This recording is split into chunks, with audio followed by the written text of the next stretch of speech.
আজকে আমি তোমাদের এই সরস্বতীর বাহন কানারে বানিয়ে দেখাবো। চলো তবে শুরু করা যাক।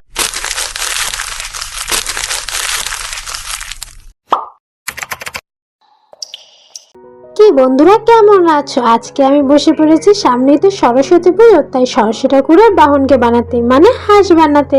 চলো তোমরা তবে দেখতে থাকো আমি কিভাবে এই হাঁসখানা বানাই। দেখো, প্রথমে একটু মাটি নিয়ে হাঁসের বডিটা মানে নিচের স্ট্রাকচারটা তৈরি করা শুরু করে দিয়েছি। আঙুল দিয়ে দিয়ে লেপে লেপে সুন্দর করে এটা বানিয়ে ফেলবো। দেখো বন্ধুরা, সরস্বতী পুজো তো চলেই এসে, কিন্তু শীত কিন্তু কমছে না। যাই হোক, সকালবেলা স্নান করে অঞ্জলি দেওয়ার মজাই আলাদা। বাচ্চারা সবাই মিলে স্নান করে অঞ্জলি দেয়, তারপরে শাড়ি পরে কি সুন্দর সব ঘুরতে বেরোয়। এটাই হচ্ছে সরস্বতী পুজোর আসল মজা। দেখো, দেখতে দেখতে আমার হাঁসের গলাটাও কমপ্লিট হয়ে গেছে। এবার আঙুল দিয়ে লেপে লেপে ঠিক করে দিলেই হয়ে যাবে। আমার হাঁসের মাথাটাও হয়ে যাবে আস্তে আস্তে। এবার একটা আঙুল দিয়ে মাটি নিয়ে ছোট্ট একটু ঠোঁট বানিয়ে নেব। দেখো কিভাবে আমি হাঁসটা কমপ্লিট করতে থাকি। তোমাদের যদি এরকম ভিডিও আরো দেখতে ইচ্ছে করে, তবে অবশ্যই একটা লাইক, শেয়ার, কমেন্ট করে দাও। আর চ্যানেলে নতুন হয়ে থাকলে নিচে সাবস্ক্রাইব লেখা বাটনটা প্রেস করে দিয়ে পাশে থাকা বেল আইকনখান অবশ্যই ক্লিক করে দিও, যাতে সব ভিডিও নোটিফিকেশন তোমাদের কাছে আগে পৌঁছে যায়। আর ভিডিওটা দেখার পর তোমরা কিন্তু অবশ্যই কমেন্ট করে বলো তোমাদের এই হাঁসটা কেমন লেগেছে। আর আমি আমার চ্যানেলে কিছু থিম চেঞ্জ করেছি। ভিডিও শুরু করার সময় যে থিম, ছোট ছোট থিম, ওগুলো আমি কিছু কিছু চেঞ্জ করেছি।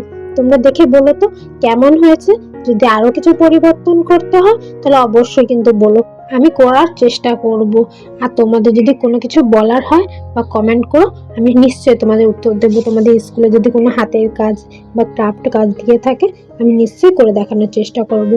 দেখো, দেখতে দেখতে আমার হাঁস কমপ্লিট। এবার ডানা দুটো দেহের সঙ্গে লাগিয়ে নিলে ব্যাস রেডি হয়ে যাবে। ডানাগুলো তো লাগিয়ে নিয়েছি, এবার আঙুল দিয়ে দিয়ে আস্তে আস্তে ঠিক করে নেব।